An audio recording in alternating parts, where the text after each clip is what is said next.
Carleton. Thank you very much, Madam Speaker. Now, before we begin discussions on regulating content on the internet, let us recognize that Canada has 38 million regulators. They are called customers. They are the people who decide what they watch. With a click of the mouse, they can choose the content that serves their interest. For the same reason, today, now more than ever, the ability to produce unique and diverse content is greater than ever before. The advent of the internet, far from limiting the production of Canadian content, has vastly expanded it by dramatically reducing the cost of production and distribution. If you really think about the cost of producing and distributing content today is probably 99% lower than it was just 25 years ago. You have kids, 14-year-old kids, who can produce their own movie trailers on their laptop computers and broadcast it before as many eyes as want to see it without spending a single dollar beyond the purchase of a little bit of software and a laptop on which to design it. And the quality is probably superior to that which Hollywood would have been able to do just a few decades ago. This has democratized and expanded the scope of content. It has allowed minorities and people with particular interests that are not majoritarian in their popularity to reach audiences. It used to be, back in the old days, you had to compete for real estate in the HMV or the local record store or the local Blockbuster. And if you were not among the top 50, you didn't get that real estate. And so even if your product was interesting to, say, 3% of the public, you couldn't sell it to anybody because you had no means to get it to them and because you could not generate the capital to produce it in the first place. So let us start by acknowledging that the changes to which this bill proposes to respond are actually good changes. They are democratizing changes. They spread out power and diversity, which is something that we should allow and that freedom provides. Now, this government seeks to extend its reach, broaden its tentacles into the internet. Let me quote, "Hear, hear," says the Liberal member across the way.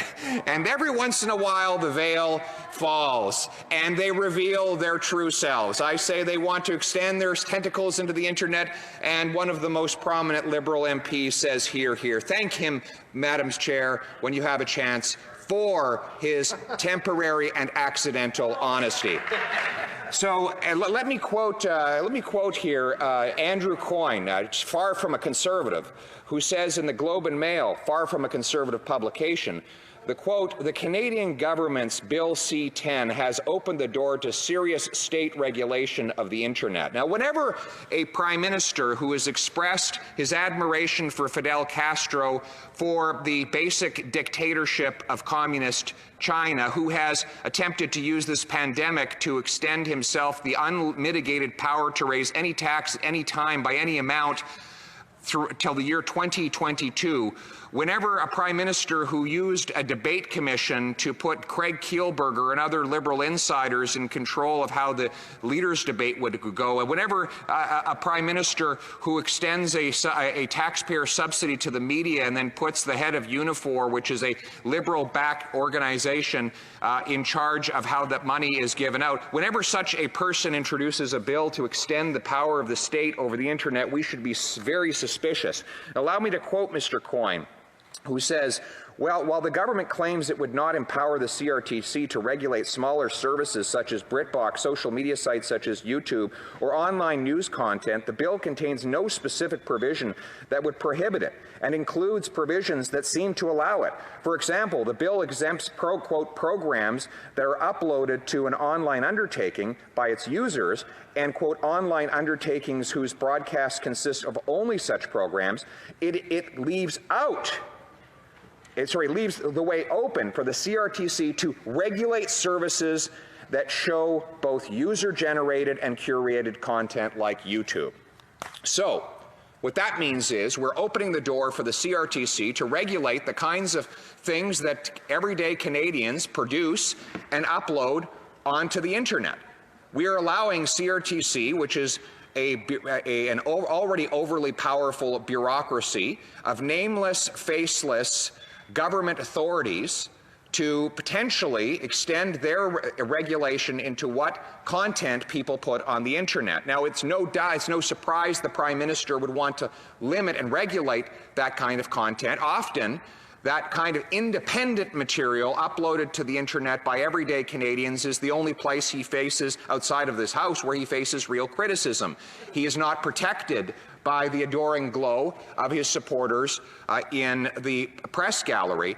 So therefore, he has to contend with the scrutiny of everyday Canadians who dare criticize him or his ideological direction, or dare produce content that might contradict his world view. So the government refuses to clearly circumscribe the power of the CRTC, and it opens the door for that power to be extended. We can only assume that that was designed for the very purpose of extending more control over what Canadians watch, read, hear, and produce. That, Madam Chair, is further compounded by the fact that the bill allows the Cabinet order-making power over the CRTC to direct how it will apply these brand new powers. Powers that the member across the way is salivating over right now. Powers that he said, "Hear, hear," as soon as I suggested that he might have them.